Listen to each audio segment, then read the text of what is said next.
Good morning from Seoul. Today I'm taking you around like a local. I'm so excited to show you what a perfect local day looks like here. We'll start at one of my favorite palaces in the morning, grab some street food in the afternoon, and finish with the best night view in the city. Let's go. I begin my day at 8 in the morning. The city is quiet then. The big crowds are not yet awake. The air is cool and fresh on your skin. The light is soft and beautiful. This is the best time to see many places in one day without a rush. The morning sun makes the old palaces look golden and peaceful. It is a secret moment before the city gets very busy. First, we will use the subway. The subway is the heart of Seoul. It takes you almost everywhere. It is clean and fast. Buy a T-money card at any convenience store. You can put money on it and just tap to go. A quiet, sunlit subway car in Seoul in the early morning, with a T-money card resting on an empty seat. Our first stop is Gyeongbokgung Palace. This is the largest of the 5 grand palaces built during the Joseon dynasty. When you arrive, you will see the huge main gate, Gwanghwamun. It is very impressive. Walk through the gate and feel the history all around you.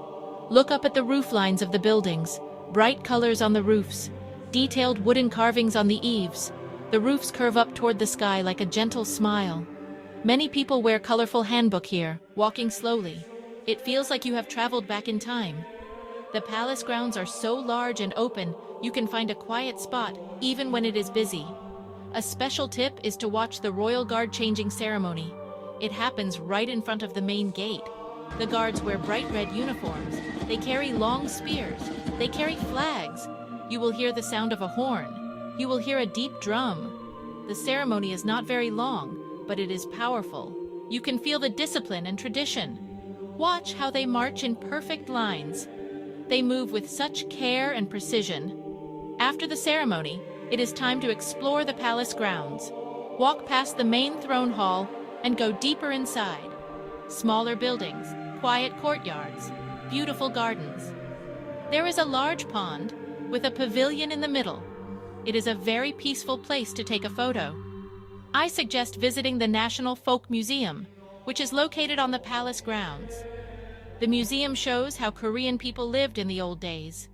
You can see old farming tools, traditional wedding clothes, and simple children's toys. It helps you understand the stories behind the grand palace walls. Renting a hanbok is a really fun experience. There are many rental shops just outside the palace. Plenty of colors of hanbok, many styles of hanbok. They will help you put it on correctly. Wearing a hanbok feels very special. The fabric is light. The skirt is wide. When you walk, it moves beautifully. And remember my tip, if you are wearing a hanbok, the entrance to Gyeongbokgung Palace is usually free. Taking photos in your hanbok with the palace buildings in the background will give you the most wonderful souvenirs to remember your day. Walking is also very important today. We will walk a lot. So, wear comfortable shoes. You will see so much more when you walk. You can stop for a small snack. You can look in a small shop. You can hear the sounds of the city change from one neighborhood to another. The day is a story, and we will walk through its pages, one step at a time. It is not a race. We will start our journey with history. We will start our journey with beauty. We will eat delicious food that warms the soul. We will see the city from high above. We will watch the lights turn on. From Gyeongbokgung Palace, we can take a short walk to Bukchon Hanok Village. The walk itself is very pleasant. As you get closer, the modern buildings start to disappear, and you see the beautiful curved roofs of traditional houses. These houses are called Hanok. This village is special because people still live here. It is a real neighborhood, not just a museum. So we must be quiet and respectful as we walk. The alleys are narrow and winding. It is like a small maze. Getting a little lost here is part of the fun. Every corner you turn, you find a new, beautiful view. The main reason people love Bukchon is for the pictures. The dark wood of the houses and the gray stone walls make a beautiful background. One of the best photo spots is on a hill where you can see the rooftops of the Hanok with the modern skyscrapers of Seoul in the distance. It shows the old and the new together. The contrast is amazing. For a good photo, try a low angle to capture the texture of the roof tiles against the blue sky. The morning light is perfect here, making everything look soft and warm. Just be patient, as these spots can be popular. Many have been turned into small tea houses, art galleries, craft shops. I recommend stopping at one of the tea houses. You take off your shoes at the door and sit on a soft cushion on the floor. Order a cup of traditional Korean tea, like jujube tea or green plum tea. The tea is warm and often a little sweet. It is a perfect way to rest your feet and just enjoy the quiet atmosphere. Look out the wooden window at the small courtyard garden. The small shops sell beautiful handmade items, delicate pottery, bowls, pretty paper fans with hand-painted flowers or landscapes. These are made by local artists and hold big memories. By late morning, you will probably feel hungry. It is the perfect time to head to Insadong. This area is just a short walk from Bukchon Hanok Village. Insadong has one main street and many small hidden alleys branching off it. The neighborhood has a wonderful feeling, a mix of old traditions and lively energy. The signs on the shops are even written in the Korean alphabet, which is unique in Seoul. It is a great place for your lunch. For your main meal, I suggest you find a restaurant that serves bibimbap. Bibimbap is a classic Korean dish, and it is both healthy and delicious. It is a bowl of warm rice topped with many different kinds of seasoned vegetables, some meat, and a fried egg. Before you eat, you add some gochujang, a spicy red pepper paste, and mix everything together. Every bite has a different texture and flavor. It is a very satisfying meal. Many restaurants in Insadong specialize in traditional food, so you will find very good bibimbap here. After your meal, it is time to explore the street food. Insadong has many stalls selling snacks. If you like spicy food, you must try tteokbokki, chewy, soft rice cakes cooked in a bright red, spicy sauce. It is popular for Koreans of all ages. For something sweet, look for hotok, a warm fried pancake filled with brown sugar, cinnamon, and nuts. When you bite into it, the hot, sweet syrup melts in your mouth. When you need another break, Insadong is full of traditional tea houses, often in old Hanok buildings with wooden floors and paper windows. Sit down and order a cup of tea. You can try a soothing ginger tea or a fragrant chrysanthemum tea. This is a good time to look at the things you have bought or just watch people walk by. Walking the lanes, you will see shops selling beautiful pottery, calligraphy brushes, and handmade paper. You can buy a small, elegant fan or a set of teacups as a memory of your day. In the early afternoon, you have an option. If you love palaces and nature, I recommend visiting Changdeokgung Palace.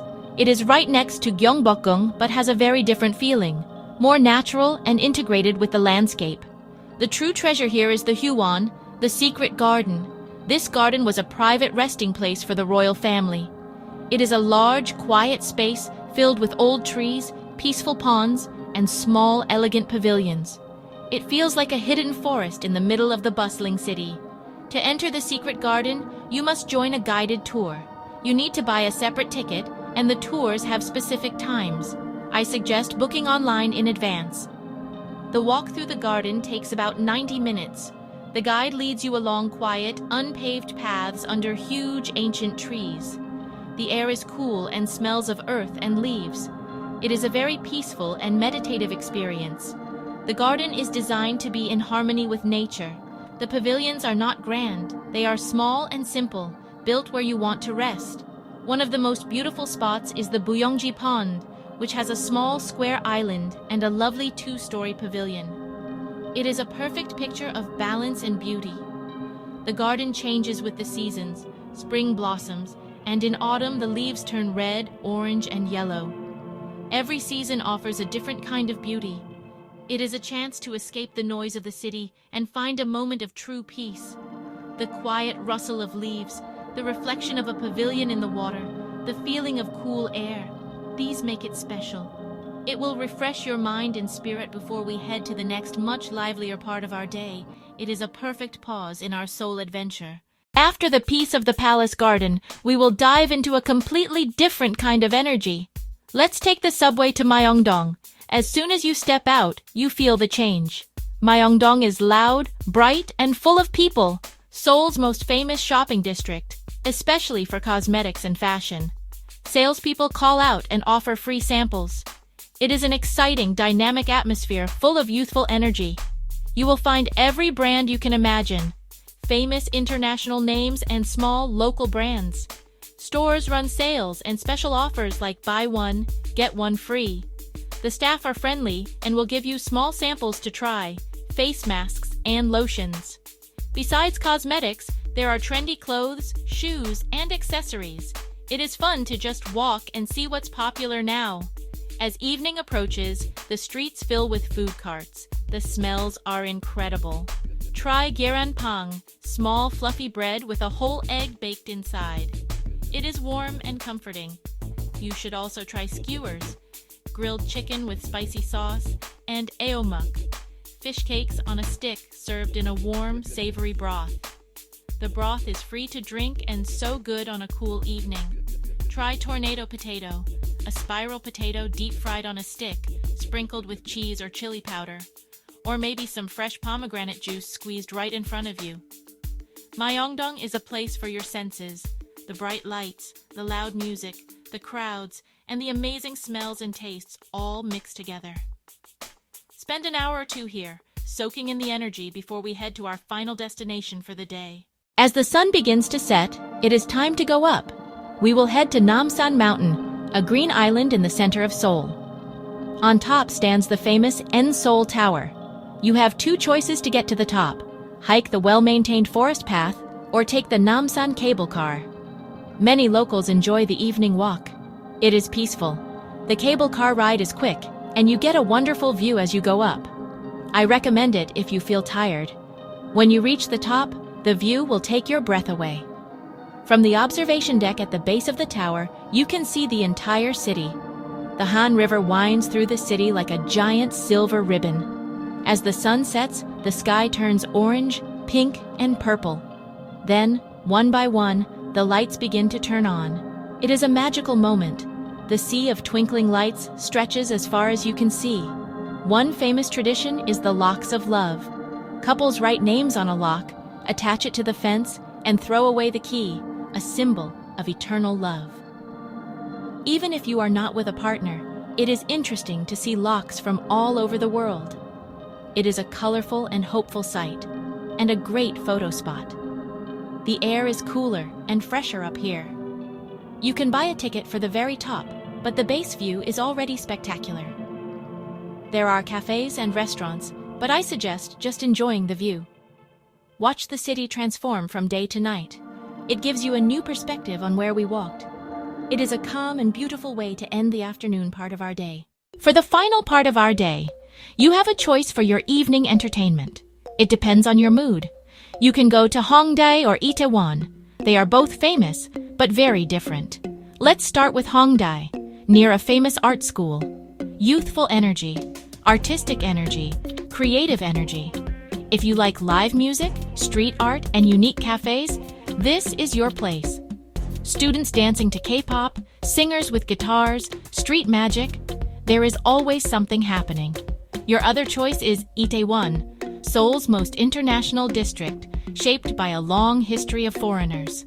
You will find a huge variety of international restaurants: pizza, tacos, Indian curry, Turkish kebabs, streets lined with places from all over the world.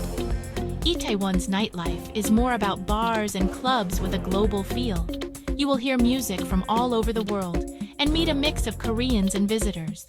The main street is busy and loud. Explore alleys up the hill for quieter, stylish wine bars and rooftop cocktail lounges.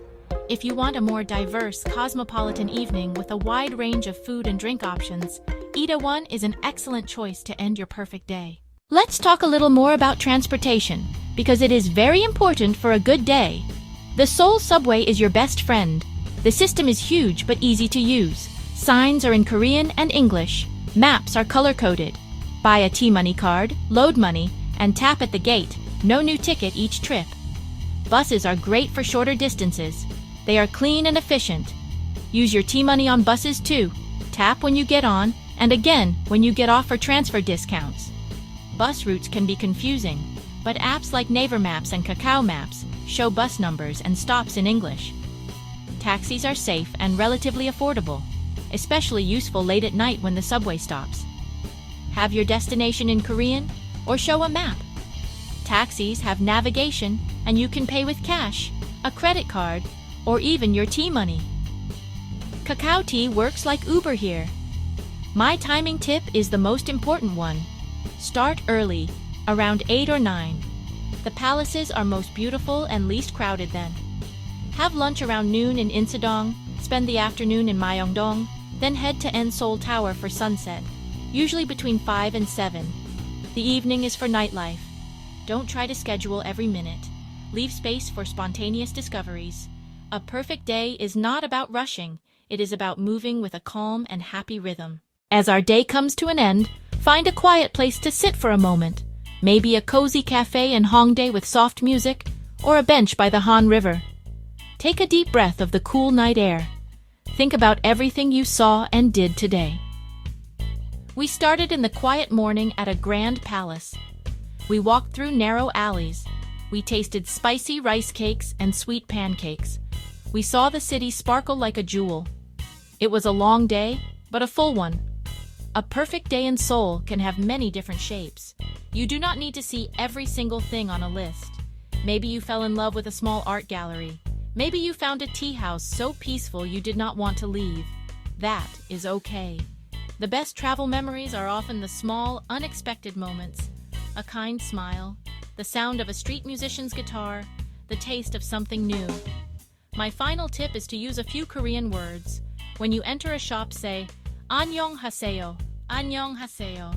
It is a friendly way to say hello. When you receive something, or when you leave, say 감사합니다.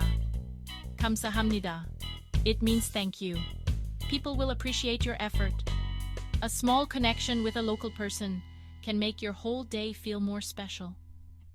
The people of Seoul are a big part of what makes this city wonderful. Thank you for walking with me today. I hope you felt its history, its energy, its heart. From ancient palace roofs to modern city lights, Seoul is a city of beautiful contrasts, holding its past while racing toward the future. I hope you go to sleep with happy memories. Sleep well and dream of your next visit. There are always more streets to explore, more foods to taste, and more gentle moments to discover. Good night.